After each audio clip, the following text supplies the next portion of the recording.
అంగన్వాడీలో ఆటపాటలు.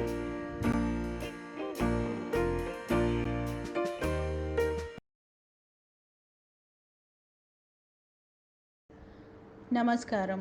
మేము వారానికి 3 రోజులు అంగన్వాడీలో ఉన్న పిల్లలను చిన్న చిన్న సమూహాలలో సోమవారం, బుధవారం మరియు శుక్రవారం రోజుకి 45 నిమిషాల పాటు వివిధ రకాల కృత్యాలను చేయిస్తాము.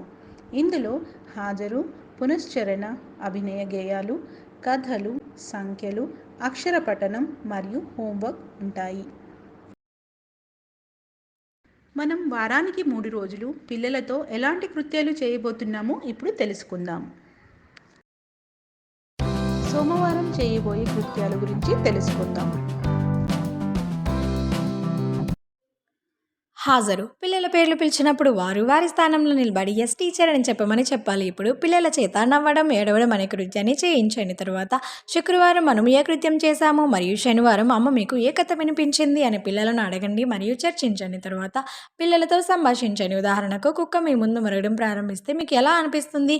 మీ పుట్టినరోజు నాడు మీకు ఇష్టమైన బహుమతి వస్తే మీకు ఎలా అనిపిస్తుంది? మీకు ఇష్టమైన బొమ్మ విరిగిపోతే మీకు ఎలా అనిపిస్తుంది?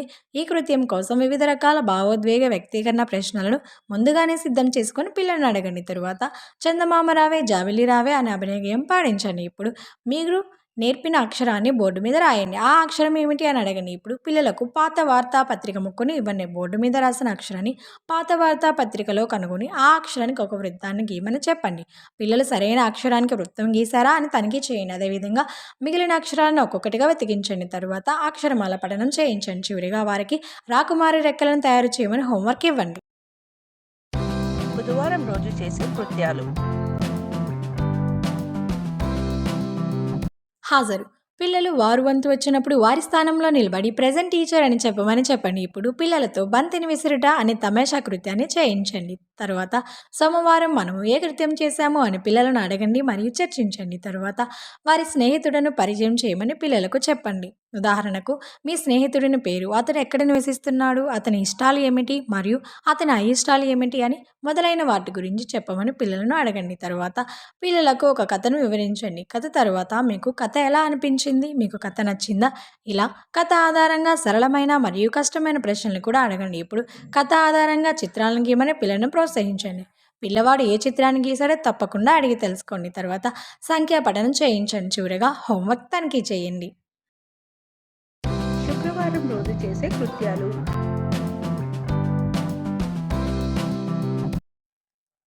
హాజరు. పిల్లలు వారు వంతు వచ్చినప్పుడు వారి స్థానంలో నిలబడి గుడ్ మార్నింగ్ టీచర్ అని చెప్పమని చెప్పాలి. ఇప్పుడు పిల్లలతో తోక పట్టుకోవడం అనే కృత్యం చేయించండి. ఉదాహరణకు, వేగంగా పరిగెత్తే పిల్లల నడుముకు స్కార్ఫ్ కట్టాలి. పిల్లవాడు తన తోకను కాపాడుకుంటూ పారిపోవాలి. మిగిలిన పిల్లలు పరిగెత్తుతూ వారి తోకను పట్టుకోవాలి. అలా పట్టుకుని ఒకరి వెనుక మరొకరు పొడవైన లైన్గా ఏర్పడతారు. ఇప్పుడు బుధవారం మనము ఏ కృత్యం చేశాము అని పిల్లలను అడగండి మరియు చర్చించండి. తరువాత పిల్లల చేత చిత్రాన్ని చదివించండి. ఉదాహరణకు, ఇది ఏ చిత్రం? ఈ చిత్రంలో ఏమి కనిపిస్తుంది? ఎవరెవరు ఉన్నారు? వారు ఏం చేస్తున్నారు? మీరు ఎప్పుడైనా అలాంటి ప్రదేశానికి వెళ్ళారా? అక్కడ మీ అనుభవం ఏమిటి? ఇలా మొదలైనవి అడగండి. ఇప్పుడు వచ్చే వచ్చే రైలు బండి అనే బాలగేయాన్ని పాడించండి. తర్వాత దీపావళి కార్డులను ఎలా తయారు చేయాలో పిల్లలకు నేర్పించండి. తర్వాత వర్ణమాలను చదివించండి. చివరిగా దీపాన్ని అలంకరించి తీసుకురమ్మని హోంవర్క్ ఇవ్వండి. మీరు మీ పిల్లలతో చేసిన కృత్యాల అనుభవాలను మాతో తప్పకుండా పంచుకోండి. ధన్యవాదాలు.